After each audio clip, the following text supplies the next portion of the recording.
the world, and hello Skwirlly Squad. In today's feature, I'll be talking about my current laptops I use on travel, but specifically the gaming laptop I've been using. Most of you already know what that is, but right now, I'm interested in possibly replacing it later this year with something new that fits my particular criteria. Maybe you know what it is.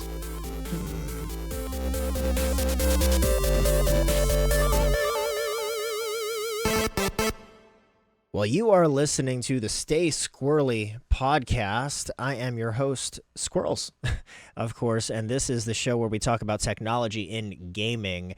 Before we start the episode off, I want to give my weekly shout out to those subbing at the squirliest level, whether that's Twitch or our new Super Skwirlly Squad memberships.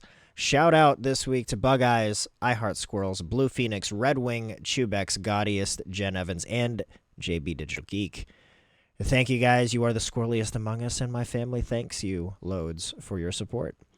So, housekeeping stuff. New website launched this past Monday.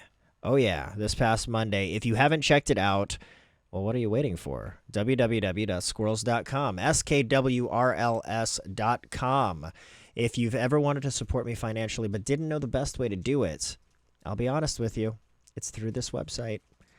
A much higher margin goes directly to supporting my content and my family compared to other sites where you could support, including Twitch subbing, by the way. Now, like I said last episode, that doesn't mean you can't support me on Twitch anymore. If that's your preferred method, by all means, support me on Twitch. I would love that, and I would be eternally grateful. But I've done away with Patreon completely now. And skwirls.com will be the location where you can get more perks for less money. That's right, on Twitch, the sub tiers are typically $5, $10, and $25, where I only received half of that. Whereas on the new skwirls.com Super Skwirlly Squad membership tiers, they will be only $3, $6, and $15, and nearly all of that goes directly to supporting us. That's why I can make the memberships cheaper and still provide you with even more perks. Exclusive Discord role and emojis, exclusive Discord emojis. I'll talk more about that in a second. Behind-the-scenes videos, whitelisting for community servers, shout-outs on the podcast like you heard here earlier. Early access to this podcast, the future podcast episodes, as well as YouTube content, and discounts on merch and exclusive members-only merch. It's absolutely crazy and awesome, and I hope you check it out. But whether you do or you don't, like I said this last week, I appreciate your support regardless. You are amazing. Thank you. About those emojis, though, you guys, this week I made a bunch of new emojis. I made, I think, like 24 total.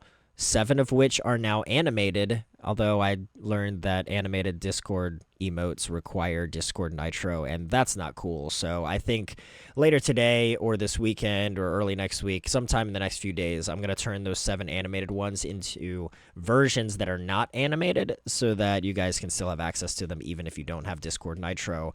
But anyway, a bunch of these are free on the Discord server already. So if you're not already there, definitely join the Discord. Then if you do have Discord Nitro, you can use those free emojis anywhere on Discord. And if you are, and you've got those, including a couple animated ones, by the way, the rest of them are available exclusively through the Super Skwirlly Squad memberships, or available to you if you're already subbed on Twitch. So you still get access to those on Discord as well, if you've got your Twitch and your Discord linked. So moving on, as I also mentioned last week, this week we started simulcasting. Going forward, all of my streams will be on both Twitch and YouTube, which is pretty awesome. If this is the first podcast episode that you're listening to, check out the housekeeping segment of the last episode if you're confused on how this is even allowed, or if you missed the memo from last TwitchCon. I promise, though, I am not breaking any rules or terms of service or agreement or anything by doing this simultaneous streaming, multi-streaming thing. It's been pretty cool, though. I've legit had a few visits from people exclusive to YouTube, which is awesome. Going to try to keep growing the audience on both sides now. Speaking of, I also uploaded my first ever YouTube short. I got some decent hits in the first day, even. And so you can bet that I'll keep the shorts and the reels going as well. I've also started recording a new YouTube series on how to solve a Rubik's Cube for beginners. So if you've ever wanted to do that, maybe you've done it once, but you haven't been able to duplicate efforts, or maybe you've never done it, or maybe you're just curious, or maybe somehow you're getting all of these recommended videos on Rubik's Cubes, and now you're like, what the crap is this? I assure you, I have taught many folks this particular method. It's going to be a series where each video is like a different step, so to speak. The latter steps aren't so simple, but I promise to break it down as simplistic as I can. It should be a good series. Definitely check it out if you're interested. By the way, if you don't have those links for the website or the Discord or Twitch or YouTube, etc., they'll all be in the episode description for this podcast episode. But basically, just go to www.skwirls.com and you can easily access everything from there as well. Finally, before we get into some news, Golden Acorn is number 62 this week. Golden Acorn number 62 from James Cameron. If you set your goals ridiculously high and it's a failure, you will fail above everyone else's success. Again, if you set your goals ridiculously high and it's a failure, you will fail above everyone else's success. As Golden Acorn number 62 from James Cameron, encouraging us to set high and lofty goals today and this week, because you shoot for the moon. If you miss, you're still among the stars. That type of deal, right? We've had a few Golden Acorns over the years with similar concepts. I hope that Golden Acorn 62 can be an encouragement to you guys today and this week on this episode. So the news. Legit, like nothing particularly interesting popped up, like that just shot out to me this week on my Google Now feed. There were a few things, and there are a couple things that I'll talk to regardless, that I'll mention here, but just no going into this. And again, my typical caveat, I am not a reporter. I'm not in the game industry. These are just a few things that popped up in various feeds on my phone or on my laptop or whatnot that I thought were kind of interesting. So first off, if you are not familiar with all the hubbub around Microsoft exclusive games or not exclusive games, maybe look into it, maybe don't. In fact, I would encourage you, don't even look into it. If you don't know about this, don't look into it because it's just been annoying to me. Some of you guys are about to at me in the comments, but seriously though, if you're not aware, Microsoft, which now owns like so many gaming companies, it feels like, is talking about releasing some games, releasing the games, or how do I want to say it? Removing the game's exclusivity to Xbox. Taking, I think it was like 4 different games that they're going to bring over to PlayStation. But it's honestly just business stuff and things, guys. Like, some people are freaking out that their favorite exclusive games won't be exclusive anymore. Maybe it's going to ruin the game in the end or the series in the end. Then the other side of the coin is like, hey, I finally get access to games that I wouldn't typically get access to because I don't own Xbox and I only own PlayStation. And you got to kind of wonder, too, from Sony's perspective or PlayStation's perspective, like Xbox is over here taunting them in a way or boasting that they're like the #1 gaming publisher. So many games, including Microsoft, are released on so many different platforms, or including Minecraft, are released on so many different platforms, and yay us, and now we're going to bring some of those exclusive Xbox only games over to PlayStation. Woot-de-doo. You got to kind of wonder like what Sony's kind of thinking about that. I don't think Sony can just be like, nah, Microsoft, you're not allowed to bring your stuff over here. We don't want it. Of course they're going to accept it because it's just business. But for me, it's just potato, honestly. Granted, I do play most of my games on PC anyway, and Microsoft tends to release both to Xbox and PC simultaneously, even if it never comes to PlayStation. None of my personal favorite games tend to be exclusives on Xbox anyway, regardless. So maybe that's why I'm a bit apathetic. So if you're out there and you like this is the top of your mind, I would just encourage you guys not to be too frustrated. Businesses do what businesses do to make money, right? If the business model needs to change, they will change it sooner or later. So the future is always in flux. They are saying 4 games now, and if it works out, they'll make more games available out. If it's not working out, they'll stop. It's as simple as that. And if it is working out, that typically means it's working out for the consumers as well, which means us. So if you're frustrated with it, my encouragement to you would be to try to relax, see how this thing plays out, and we'll time will tell. So what else for news? The next demo, or the second demo, I guess, for FF7 Rebirth is available this week for those with a PS5 anyway. So not me, sad face. I don't have a PS5. I only have a PS4, and it makes me sad. But I'll just be over here, waiting like 2 years for it to be ported over to PC. It is what it is. But it looks great. I won't spoil anything, but if you haven't picked up the demos yet, there are 2. There was one that was released, like last week or the week before something, and then one that was just released this week. I don't know. I don't have a PS5, right? So, but definitely pick up those demos. My understanding is that there are like 2 segments to this. One is more closed, one is more open world. But obviously the game comes out soon, so if you don't pick up the demos, you'll get your hands on it soon enough. Next one here comes, I took some snippets from PC Gamer, but I mean, you can see this anywhere. Speaking of things that came out this week, Nightingale is out in early access. And yeah, this was a wish-listed game for me when I first learned of it. I don't even know how long ago it was now, maybe a few months maybe. But at this current moment, I am playing so much Enshrouded. I don't want to play any other crafting survival game. Like, today is Thursday, or Friday now, sorry. I'm recording this now Friday morning. Originally, I was going to record this yesterday. I meant to. But today's Friday morning, and I streamed Enshrouded Monday and Tuesday, and this afternoon, I have myself scheduled to stream Final Fantasy XIV, and I don't even want to. I want to do more Enshrouded. And I don't know what I'll do yet, but I mean, at this point, I might just change my stream and just be like, sorry, guys, I'm streaming more Enshrouded, and we'll change it up next week. I don't know. But I don't have any interest at this moment in picking up Nightingale anymore. Granted, it doesn't help that Nightingale looks creepy as all get out to me. And if you guys know me, you know that I don't like shaking in my boots when I play video games. I don't even like going in caves in Enshrouded when I know I can kill most of the mobs with one swing. Yeah. But the game looks great. It's a crafting survival game with like Victorian steampunk vibes all over it.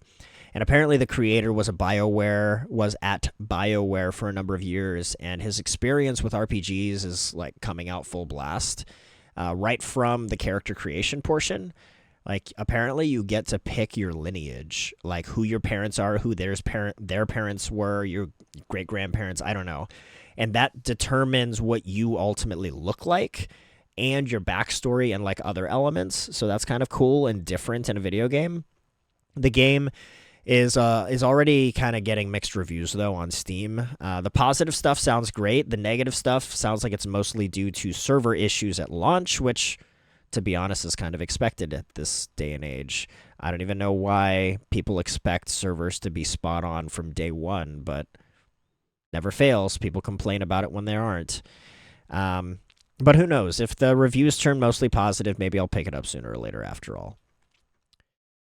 Next up here, got something from IGN, but I think I saw it originally from somewhere other than IGN. But ultimately, it's so apparently the makers of the Spider-Verse movies, Into the Spider-Verse, Across the Spider-Verse, those movies, have an idea that they pitched like half a year ago, like 5 or 6 months ago. They pitched an idea to Warner Brothers Discovery about a Batman Beyond animated film. Batman Beyond, you guys. Yeah. So they've now released concept art as of this week, and it looks good. I think we need a live-action Batman Beyond so badly, but I would settle for an animated one while the new DC Universe movies kind of get all situated and get stuff under their belt and hopefully don't be horrible right when they release. maybe stop being so poopy. I don't know. But, dude, if Warner Brothers approves it and Batman Beyond gets an animated film in the style of Across the Spider-Verse, yeah. Yeah, that would be money. That would be money. All right. From Collider, also by way of movies, Guillermo del Toro's Frankenstein began filming, apparently, which is cool. You know, this, like I said, comes from Collider, and this is a direct quote right here. Quote, filming for Guillermo del Toro's Frankenstein has begun with a powerful cast, including Jacob Elordi and Oscar Isaac. Del Toro's unique visual style and love for unsolved mysteries wills, I don't know what I meant to type there, his adaptation apart from very previous versions. Written by Del Toro himself, the film's portrayal of Frankenstein's monster remains a mystery, promising a new perspective, end quote. I don't know, y'all.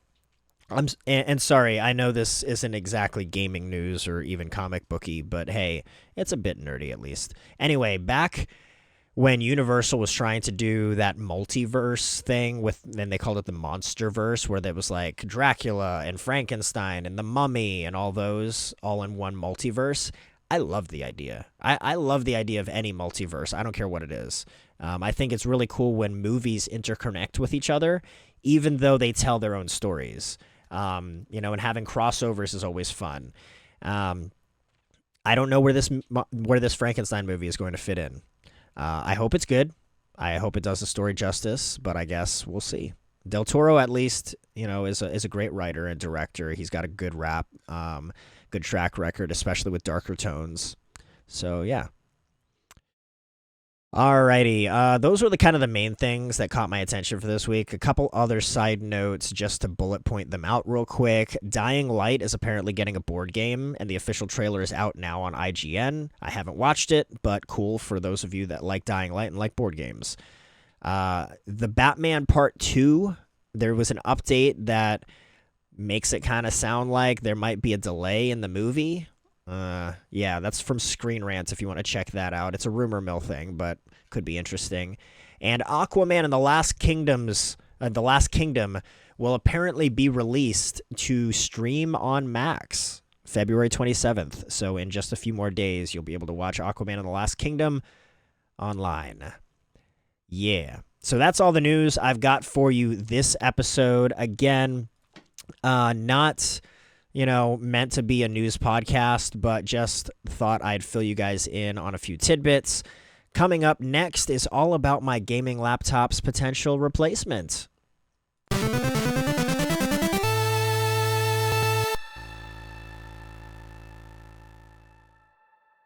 Will I replace my gaming laptop in 2024? Great question. Glad you guys asked. First off, what do I use today to game when I'm on the road? I mean, other than remote apps and cloud services on my phone, which I talked to a bit about last week, a lot of these topics kind of blend together. I'm just kind of diving deeper on certain pieces, but I use the GPD WinMax 2021 model. Before I describe it to you, let me give you some tech specs. So the CPU in it is the 11th gen Intel i7 1195G7. The graphics is an integrated graphics, of course, like it is on many laptops that are this small. It's a 12th gen Intel Iris Xe graphics. It's got 16 gig of RAM. It's got 512 gig SSD, as well as an additional 512 gig micro SD card that I have in it. And as far as I/O, it's got two USB-Cs. One of them, either one of them can be used for charging, but they'll charge at 65 watt. Two USB 3.0 ports, an HDMI, an Ethernet, and that micro SD card slot that I mentioned. This thing is 8 inches. Like, the screen size is an 8-inch diagonal. It's got a built-in physical gamepad located above the keyboard on either side of the trackpad. And if you haven't seen one of these, just definitely Google it. GPD has been making these little mini gaming rigs for a number of years. They don't got a lot of marketing, but they've been making them for a long time, longer than any of the other PC handhelds I've seen. And so they've got a good track record of things that work. They don't always work the greatest, but they work, at least from what I've seen. I get heads turning every time I pull this thing out of my bag at a work meeting or a conference, and let me tell you, I absolutely love this thing. Is it the most powerful, graphically or otherwise? Heck no. Is it as light as a Nintendo Switch? Also no. But to be honest, I'll accept the heavier weight in favor of many of the other conveniences this thing has given me this last year. So let's talk about that for a sec. So I downgraded my laptop bag to a small man purse. That's a pro. Game changer for my day-to-day during trips. My mini, it's a mini Windows laptop. Full Windows, as in it is a full laptop. I don't have to sacrifice productivity just to game on the go. I can still get my work done on it. I normally get done in an office, albeit it's a smaller screen. It still has an HDMI output, so I can project to a bigger screen as needed. I even bought a small handheld 1080p projector for my bag for when I'm either in a hotel or in a conference room. It charges over USB-C. Now, yes, most laptops do these days. But this was a big deal when the laptop first came out. The fact that day one I could consolidate all of my chargers in my bag to just a USB-C is huge for convenience and lowering the weight in your bag. I got a single decent length USB-C cable and a 65-watt block for it. This can charge my laptop or my phone or my watch or my external battery brick, which, by the way, also outputs a 65-watt, just in case I need to charge my laptop without a wall outlet. Maybe that's one of the episodes I should do in the future, is just talk about all the different gadgets I carry when I'm on the road. This laptop can natively run several low-end games and games on low graphics, or games on low graphics, rather. Now, I don't need it to game natively. Like, I don't need to install a bunch of games on it directly on the drive. But I'll be honest, which I'll talk more about in a second, but for the times I'm on a plane without decent Wi-Fi, running something completely offline is super nice. When I do have Wi-Fi, even if it's just 4G LTE like my cell phone, not even 5G, then I tend to rely on cloud gaming or remote accessing my home PC or shadow PC in the cloud. All of this I talked about, by the way, on the last couple episodes. So if you want to learn more about those things, check those episodes out. And so when I am gaming, I try to game with a gamepad out of convenience these days in general, not just on my laptop. Even if I'm sitting at my desktop computer at my desk, I still try to game with a controller. It's far more comfortable using a gamepad from a couch or a bed than it is using keyboard and mouse, right? And with this laptop, the gamepad is literally attached above the keyboard. It's just crazy, and it works great. It's not the most ergonomic, I'll admit that, but again, these are conveniences. We're talking about how useful this thing is, not how pretty it is. I do not game exclusively on this machine either, by the way. Most of my gaming I'm able to do at home now, so I don't need this to be a perfect solution. I just need it to be functional so that I can get my stress-relieving gaming sessions out when I'm on the road. And that's it. And it excels at that for me and my lifestyle. And for that, I've loved it and appreciated it. So all of that aside, is it time for a change? Well, what else is out there that could do what this WinMax does for me? Well, there's a ton these days, honestly. If you haven't been paying attention to the PC handheld market the last few years, well, you've missed a lot. Sure, the Steam Deck can run Windows. It just doesn't do it that great, but it could. Even if it did run it great, it doesn't have the right peripherals to natively support all the things that I can support with my WinMax. But then there's also the Asus ROG Ally, the Lenovo Legion Go, and a few others that I won't even mention because they don't need to make the list. And both of these, the ROG Ally and the Legion Go, look great on paper and in reviews, especially for gaming, but they're missing the productivity pieces that I'm looking for. Okay, I take it back. The Legion Go technically claims it is for workforce as well, But the initial reviews coming in say it's kind of clunky, and it doesn't have a proper keyboard and just straight up looks like a normal handheld to me. Don't get me wrong, I have nothing wrong with a gamepad attached to my laptop, clearly, but the Steam Deck, the ROG Ally, the Legion Go are just a little too game forward for a business meeting for me personally. Like, I have no problem taking out something that looks like a Nintendo Switch if it can get the job done. But if there are better options out there where I can make it look less obvious that I play video games on the job, that'd be great. And all three of these look like PSPs or Switches, and I'd be forcing them to be used for work. Simply put, their features aren't plenteous enough for me to justify replacing my WinMax. All of that said, if you are in the market for a PC handheld strictly for gaming, all three of these are honestly great options. The price points are a little bit different, but it's almost negligible when you're spending that much money at that point. To be honest, between the price point and the reliability, the availability, and the compatibility overall, I would say the Steam Deck wins, in my opinion. But if you want something with Windows native, ROG Ally has been around a bit longer to where I can recommend it above the Legion Go. The Legion Go is just too new still for me to have an opinion worth anything, so I would say stick with the Steam Deck if you're looking for just reliability in gaming and all that jazz. But if you want Windows, the ROG Ally is probably a contender as well.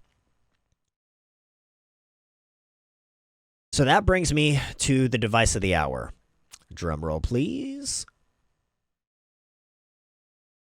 Yeah, nobody's drum rolling. Anyway, the X1 by 1X player. If you haven't seen this device yet, well, there aren't many of them out in the wild yet, first of all, and all of them are labeled as prototypes technically. It's still on Indiegogo as of this writing. It's targeted to ship worldwide, though, next month, March of 2024, and there are still slots available to claim one on the Indiegogo page to get your hands on one of the first to ship. So what is it? It's labeled as a 3-in-1 handheld. It's an 11-inch tablet without attachments. You can also attach a magnetic Microsoft Surface-style keyboard and trackpad to it to make it more laptop-esque. And or you can slide on Switch-style Joy-Con-like controllers to the left and the right sides of the tablet to make it a gaming handheld. So, I mean, we'll talk more about the three modes in a little bit, but let's look at the tech specs. So, CPU. It's got an Intel Core Ultra 7 155H, which I guess stock is 1.4 gigahertz, but it has a max turbo rating of 4.8. This is a 16-core, 22-thread CPU, by the way. It does have an integrated GPU, just like most handhelds at this size, but this is the integrated Intel 4 Arc GPU, which is boasting gaming performance doubling the Intel 13th Gen Core i7 processors. The RAM is up to 64 gig of RAM. This is a tiny little tablet with up to 64 gig of RAM. That's crazy, guys. The disk goes up to 4 terabytes on an M2 SSD. And as far as input-output goes, I/O goes, micro SD up to 2 terabytes for a micro SD. It's got the Oculink connector for connecting to a 1X GPU for better gaming performance. It's got a 3.5 millimeter rather audio jack. It's got the USB-A 3.2 port, and it's got 2 USB-C 4.0 ports that support full 4K video, both of them. There are a bunch of other specs too. I really encourage you. 1X player X1. Check out the Indiegogo page. There are a ton of other specs specific to audio, the controllers, the specificity of those controllers, the keyboard, the tablet's physicality, and it goes on and on for a bit on the page. For this episode, and especially since not too many people have had hands on yet, I just kind of want to talk about the high-level concepts and specs here for whether or not this can meet my needs in a superior way than my current solution. So let's start with laptop mode. Even though I travel with a mini gaming laptop with a built-in gamepad, I use it like a normal laptop way more than I use it for gaming. During the day, I'm either at a conference or I'm in customer meetings, and at night, I'm usually too busy to be chilling in my hotel room playing video games. So this part of the configuration of the X1 needs to be practical for me. So is it? Well, honestly, if it's anything like the Surface Pro tablets with the magnetic keyboard trackpads, then I'll love it. When I got into the industry back in 2012, for the first few years, I traveled with a Gen 1 Surface Pro as my main travel rig. Then years later, I bought another Surface Pro, the 7th gen, I believe it was, and used that for a couple years yet again. In fact, the main reason I even switched to the WinMax was because of the gamepad feature and slightly smaller form factor. So I'm already used to traveling with a Surface-like device as my main gaming travel companion, if you will. As a laptop, the key features for me are a full-size QWERTY keyboard and trackpad, decent performance to multitask between Office apps and maybe even using Photoshop or a DAW as needed. DAW meaning DAW, Digital Audio Workstation, as needed. Peripheral ports for being able to connect USB devices and like a second monitor or projector for presenting purposes or multitasking in a hotel. And that's it. A full keyboard, trackpad, decent performance, and peripheral ports for connecting other things. That's it. I don't have a lot of requirements for me for using a device as a laptop on the road. Now, my WinMax has an Ethernet port if I wanted a hardline internet connection, but to be honest, I've used it maybe one time since I've had it. And a USB-C travel dock can include an RJ45 port if I really needed it. Additionally, my WinMax has an HDMI out, which is super convenient for sure. It's not a deal breaker if the X1 doesn't have one. The Surface Pro never had one, and if I needed, I just pulled out a USB dongle really quick. Easy enough. I'll also say that while not a requirement for me, the increased screen size will definitely be nice to have. It's still small. In fact, I think it's almost the same size as the Surface Pro was, maybe even a little smaller still, but definitely not as small as the 8-inch screen on my WinMax, right? This is 10.95 inches with the X1. People comment all the time how the heck I can get any work done on an 8-inch screen, but you do get used to it after a bit. It'd be nice, to have a little bit more real estate regardless. With the added screen inches, though, that also means the keyboard won't have to make sacrifices in key placement. Oh yeah. My WinMax size meant that a few keys in the keyboard had to move and become function keys by the spacebar instead. Typing with quotations, for example, was super annoying for the first couple weeks that I owned this laptop. I did get used to it eventually, and now my brain just kind of automatically switches over anytime I have to use those keys when I have my hands on the WinMax. But it'll be super nice to not have to worry about it with something like the X1. So yeah, I think as a laptop for work functions, this thing will actually do better for me than my current WinMax. So that, in my book, is already enough to make this a major contender for considering it to replace my WinMax. Okay. Let's talk about it in tablet mode. Having the ability to switch over my Surface Pro back in the day to use as a tablet where I could write out my notes with a stylus pen was super useful on the fly. It's actually a feature I miss dearly from switching to a traditional laptop.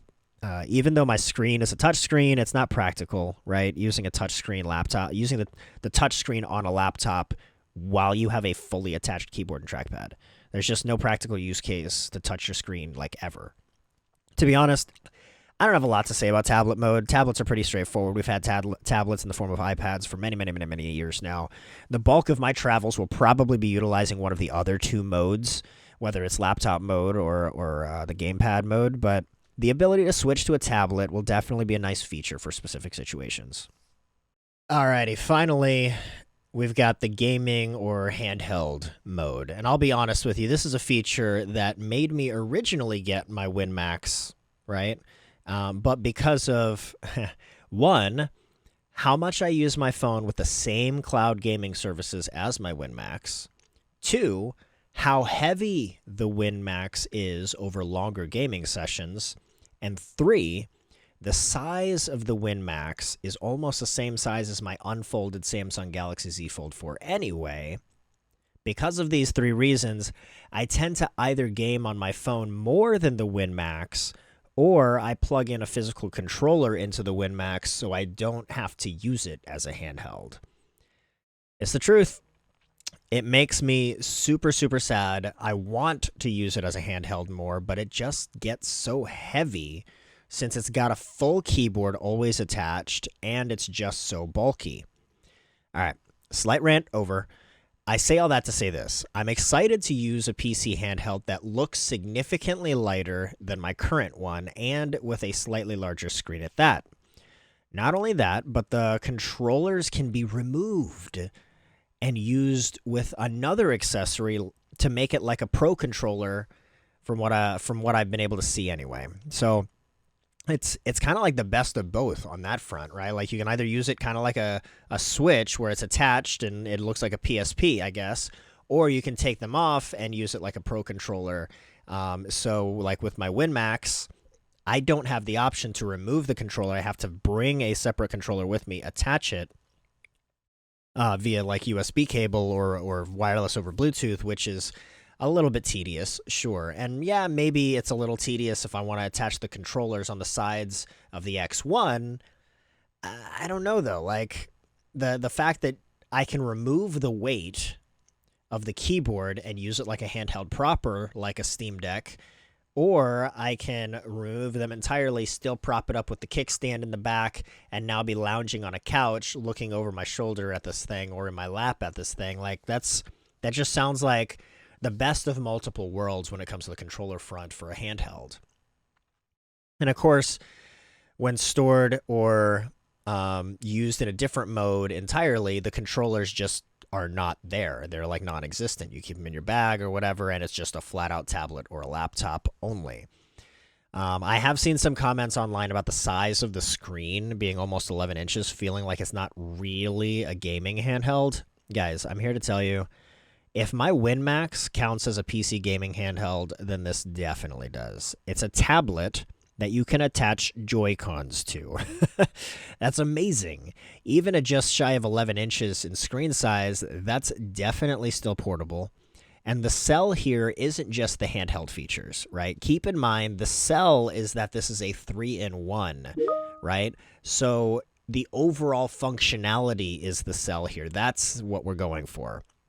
Okay, so like I was saying, no one has this in the wild just yet outside of some prototype models, so true reviews aren't in yet, but this thing ships, next month, so you better believe this podcast will revisit this subject in another like 5 to 8 weeks, give or take.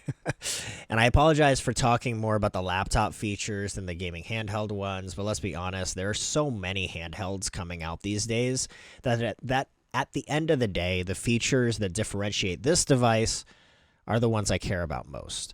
Gaming handheld mode just needs to be functional, to be honest.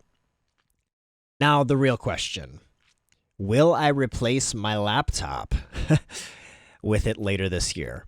To be honest, it's a strong use case. It's a strong contender for being, that option. I'm always on the lookout for new tech that can help me game and be more productive simultaneously while I'm on the road. Not to mention, I do enjoy people asking me what I'm using. It's always fun, But I think I'm going to wait until the initial reviews come in and the final product is out before I make the determination on whether or not I'll actually make the move. But time will tell, folks. Like I said, we'll probably revisit this in a couple months. Alrighty, that's all I've got for you guys for this episode. I do hope some of the info has been insightful. I don't know if any of you are in the market for a PC handheld, but definitely keep your fingers on the pulse of the One X Player X1. I look forward to catching you guys on the next episode. As always, stay squirrely.